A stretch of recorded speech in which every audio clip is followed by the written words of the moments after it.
Croire à l'incroyable, un sociologue à la Cour nationale du droit d'asile. Donc c'est un livre de Samaïn Lache, qui est sociologue. Je ne dirai pas son nom à chaque fois qu'il est prononcé dans le résumé, car j'ai peur de me tromper. Je vous le note. Croire à l'incroyable, un sociologue à la Cour nationale du droit d'asile. Un jour de mai 1999, le Haut Commissariat aux réfugiés proposait à Samaïn Lache, le sociologue, connu pour ses travaux sur l'immigration et les déplacements des populations, d'être un de ses représentants auprès de ce qui deviendrait la Cour nationale du droit d'asile. Il s'agit d'être un des deux juges assesseurs qui, avec le juge président, constitue la formation chargée d'étudier l'ultime recours des requérants déboutés du droit d'asile en première instance. Durant une quinzaine d'années, le sociologue est au cœur de l'institution qui applique la politique souveraine du droit d'asile. Une application pragmatique selon l'évaluation par les juges de la véracité du dossier, mais qui souvent a conscience de sa fragilité. Comment juger, c'est-à-dire décider du destin d'une femme ou d'un homme qui, le plus habituellement, ne parle pas le français, mais doit importer l'intime conviction de la formation que sa vie est en danger dans son pays d'origine.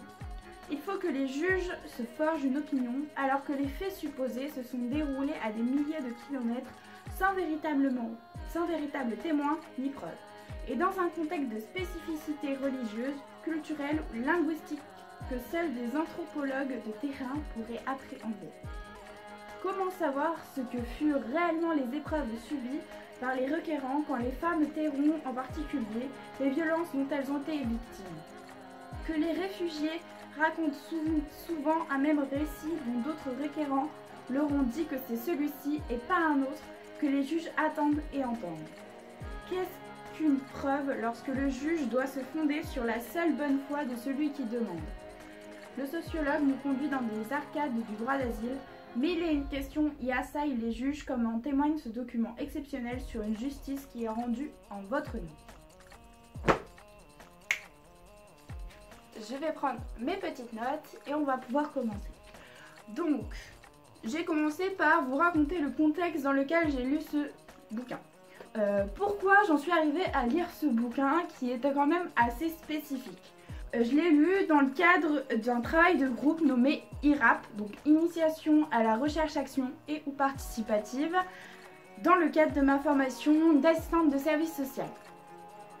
Il fait partie de mon exploration autour de la demande d'asile qui nous a été du coup demandée dans le cadre de l'IRAP. Rapidement, qu'est-ce que la CNDA? Donc la CNDA, c'est la Cour nationale du droit d'asile. Qu'est-ce que c'est? Comment ça fonctionne? Alors, quand on veut demander l'asile en France, il faut déposer une demande auprès du GUDA, donc du guichet unique des demandeurs d'asile. Des demandes d'asile, je crois. Bref. Donc on demande ici et ensuite le processus va. On a un entretien à ce qu'on appelle l'OFPRA, Et en fait, l'OFPRA va rendre sa décision et si vous êtes débouté du droit d'asile à ce moment-là, vous avez le droit de faire appel, du coup, à la Cour nationale du droit d'asile. C'est pas du tout clair, vous avez rien compris, mais ça va. Du coup, de quoi ça parle? Je vais prendre mes notes et je vais les lire comme il faut. Alors, du coup, c'est pas un roman.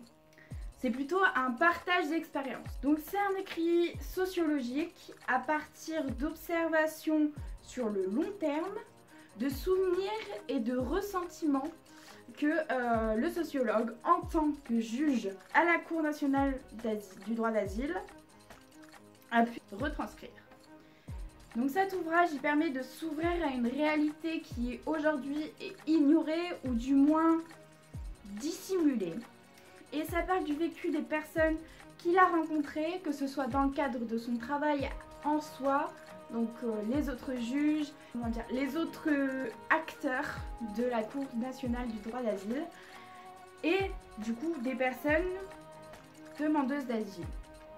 Il propose une analyse, certes personnelle, parce qu'elle vient de lui et seulement de lui, il n'y avait pas d'autres sociologues autour de lui, il n'avait pas d'autres avis. Mais sur un plan sociologique, ça m'a semblé en tant qu'étudiante débutante dans la sociologie, des questions pertinentes, des analyses pertinentes. Qu'est-ce que j'ai aimé? C'est écrit gros. Ça rend la lecture beaucoup plus fluide, moins dure. On peut dire en quelque sorte que la forme du livre, en tout cas celui que j'ai, je ne sais pas s'il y a d'autres éditions, permet d'adoucir le fond qui peut être parfois très compliqué, très difficile. On parle ici du coup d'une réalité, de situations réelles et ça peut toucher, ça peut même marquer, on va dire. C'est un livre qui est difficile, il faut prendre son temps pour le lire, marquer des pauses. Je suis allée même jusqu'à marquer des pauses intentionnelles de plusieurs jours suite à un passage qui m'avait chamboulé ou qui m'a fait réfléchir sur certains points, d'où le titre en fait, voilà. Croire à l'incroyable, où vraiment on a l'impression que ce qu'il dit c'est pas possible, même pour quelqu'un qui est, on va dire, étudié sur les problèmes de la société, et je suis en plein dedans dans mon IRAP et pourtant il y a des trucs qui me paraissent encore difficiles à croire. Il explique du coup tout ce qui peut se jouer à l'audience entre demandeurs d'asile et les autres acteurs. Ça veut dire donc tout ce que se joue du côté des juges, tout ce qui se joue du côté des demandeurs d'asile et donc tout ce que la confrontation de ces enjeux provoque dans la relation et dans le jugement qui est censé être impartial des juges. Cette vidéo et ce livre, on va dire, il s'adresse à des personnes un peu curieuses de découvrir un nouveau milieu et de s'informer sur ces questions-là qui peuvent, du coup, comme je l'ai dit, être oubliées, ignorées ou mises de côté. Si c'est le cas pour vous, alors n'hésitez pas à le chercher dans des bibliothèques. Je vous dirais pas forcément de l'acheter parce qu'une fois qu'on l'a lu, voilà, à part si vraiment on fait un travail de recherche dessus, comme moi, ça va être difficile de vraiment le réutiliser ou alors vous le prêter. Mais moi en l'occurrence je l'ai trouvé dans une bibliothèque, donc je pense qu'il y a d'autres bibliothèques qui l'ont et qui peuvent l'avoir facilement. Ce partage sociologique peut peut-être constituer, on va dire, votre propre expérience à vous. Clairement, si vous n'avez pas l'occasion de rencontrer de demandeurs d'asile, pas l'occasion de travailler avec eux, ça vous permet quand même d'avoir un pas dedans, de savoir ce qui s'y passe, de savoir comment ça marche, sans trop entrer dedans, sans vous prendre trop de temps. Il est quand même assez conséquent. En tout cas, juste pour finir cette petite vidéo, j'espère que cette-ci vous aura plu et qu'elle vous aura été utile. En tout cas, j'espère cette lecture peut-être vous plaira. On va dire ça comme ça. A très bientôt pour de nouvelles vidéos. On se retrouve d'ici là en live, sans doute. Bah, je vous fais des gros bisous. La merde. Cours national de demande du droit d'asile. Wow, j'y arrivé. Office français des réfugiés et des apatrides. OFPRA. Ouais. Office français. Je me noterai là. C'est un roman. Non. Je dis la merde.